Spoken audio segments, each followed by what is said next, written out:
தைப்பூசம் வரலாறு. அசுரர்களை அழிக்க அன்னையிடம் இருந்து வீரவேல் பெற்ற நாளே தைப்பூசம். தமிழ் கடவுள் முருகப்பெருமானின் மிக முக்கியமான திருவிழாவே தைப்பூசம்.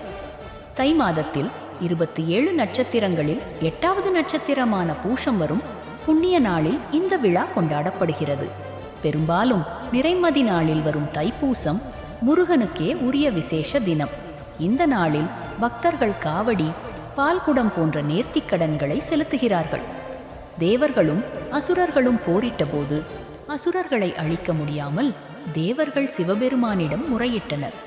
அப்போது சிவனின் நெற்றிக்கண்ணில் இருந்து உருவான ஆறுமுக அவதாரமே கந்தன்.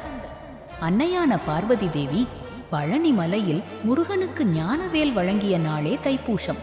அந்த வேலால் திருச்செந்தூரில் அசுரர்களை வதம் செய்து தேவர்களை காத்தார் முருகன்.